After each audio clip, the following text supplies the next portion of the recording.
What do you do with a feeling you're reluctant to name, one you can't quite explain and don't really want to admit, because admitting it would change how you see yourself inside this place you call home? Some of us don't outgrow places. We outgrow the stories we were fed about who we were supposed to be inside them. And suddenly, in that unmoored realization, you can't unsee what you've seen, even though you may not know quite yet what it means. Moving abroad alone at 65 was not what I expected, but the bigger surprise is who I am becoming. Let's frame this before we go any further. This isn't about visas, it's not about politics, it's not even really about France. This is about reinvention. And reinvention, if we're honest, is about outgrowing who we had to be. And no one really prepares us for that part. I assumed that if I ever changed my life this dramatically, it would feel bold, adventurous, courageous, maybe even a little glamorous. But what I didn't expect to discover was how much of my identity was built around staying safe. There were seasons of my life where chaos was not survivable. So I became organized, measured, prepared, highly competent. That competence wasn't performance, it was protection. And if you've ever built a personality around being the capable one, the steady one, the one who doesn't make mistakes, you understand. For a long time, I told myself I was being realistic. But sometimes realism is just fear. That realization stopped me mid-step.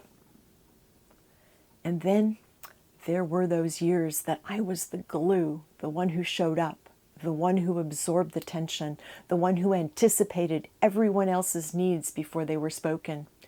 If you do that long enough, you stop asking, what do you want? Not because you're weak, but because you're efficient. Reinvention exposes that. Reinvention quietly asks, if no one needed you today, who would you be? That question startled me. Then there was the part of me that learned excellence early. Work hard, prepare more, be better than expected, stay ahead of instability. For many of us shaped by generational trauma, scarcity, silence, and volatility are handed down like heirlooms. Achievement wasn't vanity, it was insulation. So when the structure shifts, when culture feels unfamiliar, when the life you built your competence inside no longer feels aligned, it doesn't just disrupt your plans, it disrupts your identity. And that was not what I expected. I assumed my life would be a straight line of stability, contribution, measured comfort, and a predictable final chapter. I did not expect to look up at 65 and think, oh, I'm still becoming.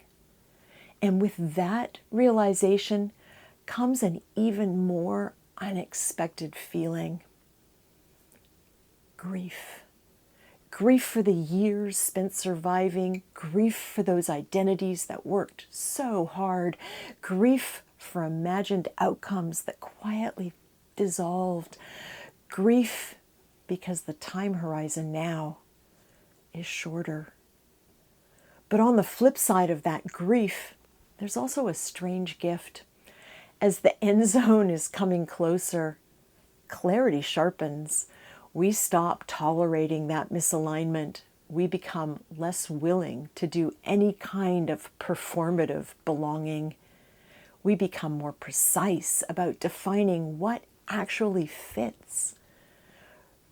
France didn't create that shift in me. It was coming either way. France just gave it shape and color. You could experience this same kind of reckoning while sitting on your front porch with a cup of coffee as you watch a morning sunrise, because reinvention isn't about geography. It's internal. A move abroad is just one expression of it. I'm not running away. I'm not late. I'm not reckless. I am responding to who I have become, and that's different. Moving abroad at 65 isn't the boldest thing I've done. Admitting that the woman I built to survive is not the same woman I want to be for the rest of my life, that's the brave part. And if something in you has been stirring, if the life you built no longer feels quite aligned, if you feel slightly out of sync and can't explain why, you don't have to decide anything today. You don't have to blow up your life, but you are allowed to notice. You are allowed to outgrow who you had to be. We can walk this next season together, one regulated step at a time. My Ralph believes that all major identity shifts should be followed up with a snack and a nap, because that's his answer to just about everything. He may not be wrong with that one, but share with us what things you're noticing. You're welcome here, and I will see you in the next chapter.